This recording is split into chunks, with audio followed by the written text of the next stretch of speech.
Bismillah. Assalamualaikum warahmatullahi wabarakatuh. Hari ini kita akan membahas tafsir surat 91 Asy-Syams.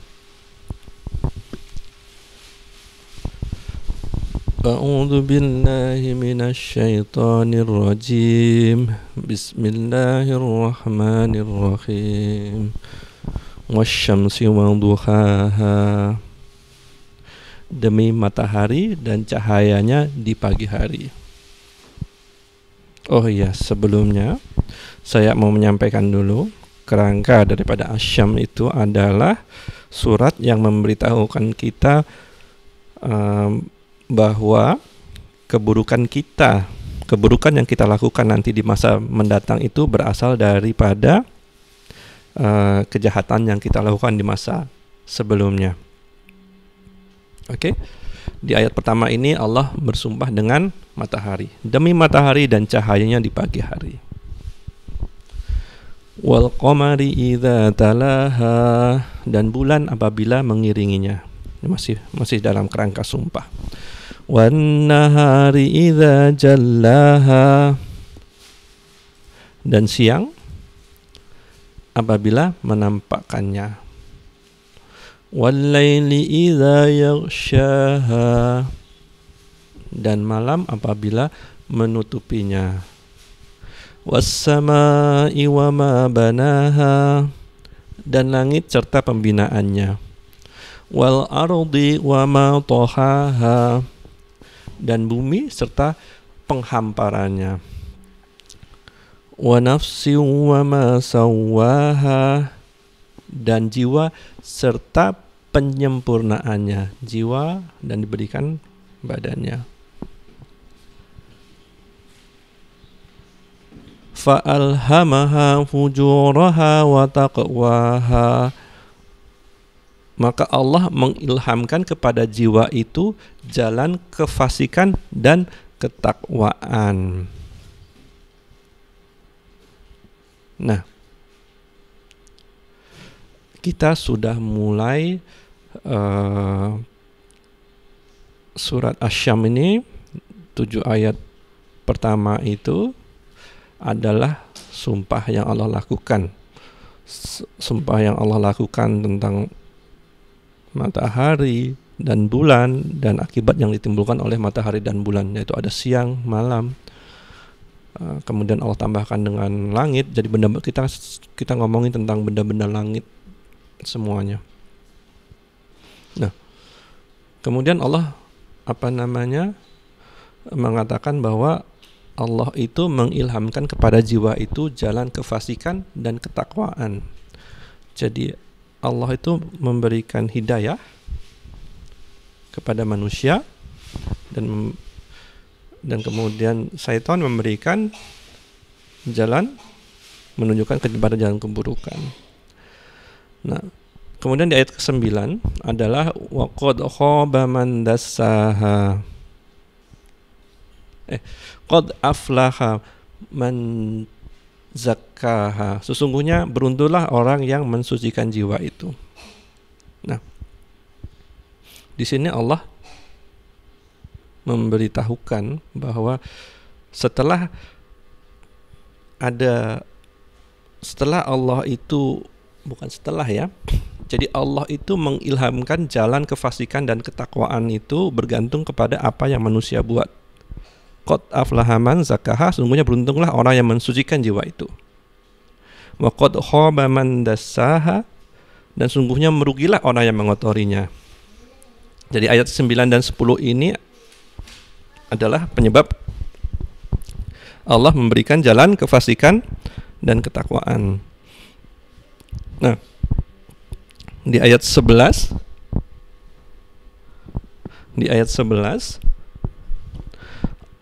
Allah memberikan contoh tentang kebaikan dan keburukan itu. Contohnya yang diberikan di surat Asy-Syams adalah tentang kaum Samud. Kadzabat Samudu bitawwaha. Kaum Samud telah mendustakan rasulnya. Karena apa? Karena mereka melampaui batas.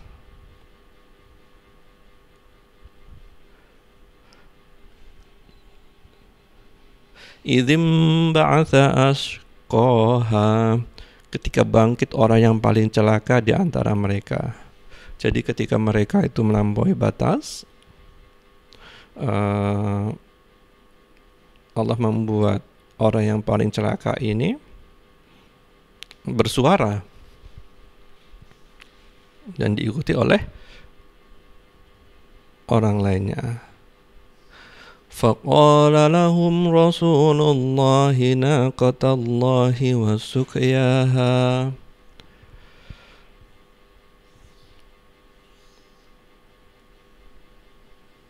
Rasul Allah pada waktu itu adalah Nabi Soleh, berkata kepada mereka, biarkanlah unta betina Allah ini dan minumannya. Jadi Allah telah memberikan keajaiban kepada kaum Nabi Soleh ini berupa unta betina yang mengandung yang keluar dari batu. Kenapa Allah memilih mukjizat ini yang diturunkan kepada kaum soleh? Karena kaum soleh ini orang yang pandai, teknokrat. Mereka bisa membuat rumah-rumah yang cantik dari batu. Dan mereka jadi sombong karena itu. Karena di sekeliling mereka nggak ada yang punya keahlian seperti mereka. Nah, Allah mengalahkan mereka dengan cara mengeluarkan dari batu ini, benda mati ini, makhluk hidup, dan tidak cuma hidup juga mengandung, membuat benda hidup dari benda mati pun mereka manusia tidak sanggup, apalagi membuat mengandung. Siapa yang buat unta ini mengandung di dalam batu? Nah, inilah cerita tentang Nabi Soleh. Nah, walaupun mereka melihat keajaiban itu, mereka tetap saja mendustakannya. Jadi di ayat berikutnya, ayat ke-14, fakadzabu fa'aqaruha fadamdama alaihim rabbuhum bidzambihim fasawwaha. Lalu mereka mendustakannya dan menyembelih unta itu. Jadi unta yang keajaiban Allah itu, mukjizat Allah itu disembelih. Maka Tuhan mereka membinasakan mereka disebabkan dosa mereka, lalu Allah menyamaratakan mereka dengan tanah.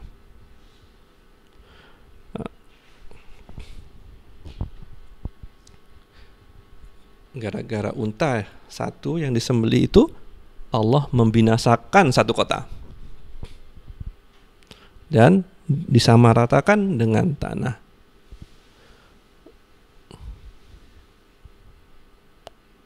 Allah kejam dong. Bagi orang-orang yang melihat ayat ini tanpa mempunyai ilmu yang mendalam, itulah yang mereka katakan. Tetapi coba kita lihat balik, kita tambahkan lagi dengan ilmu yang kita tahu tentang kondisi umat Nabi Soleh ini.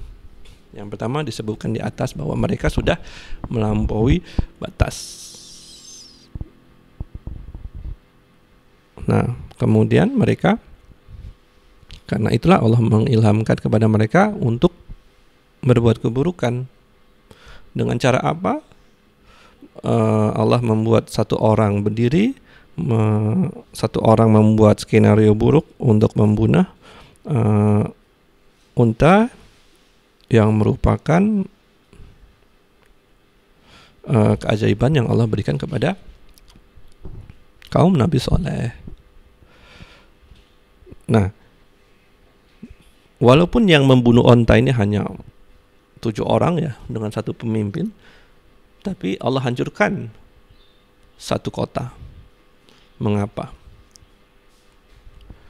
Hal ini terjadi karena penduduk lain mendiamkannya. Jadi mendiamkannya, kemudian menyetujui apa yang mereka lakukan. Hanya sekedar eksekutornya ini 7 orang. Akhirnya karena dosa ini, jadi yang terjadi itu lebih dari onta. Jadi suatu dialog yang Nabi Soleh ini berusaha untuk mengembalikan kaumnya kepada jalan Allah, sehingga Allah mengirimkan menginginkan keajaiban, sehingga ketika keajaiban itu diingkarin, mereka melihat keajaiban itu, maka Allah hancurkan semuanya. Kemudian kita masuk ke surat ke-15, wala yakhafu uqbaha, dan Allah tidak takut terhadap akibat tindakannya. Itu sekian dulu. Assalamualaikum warahmatullahi wabarakatuh.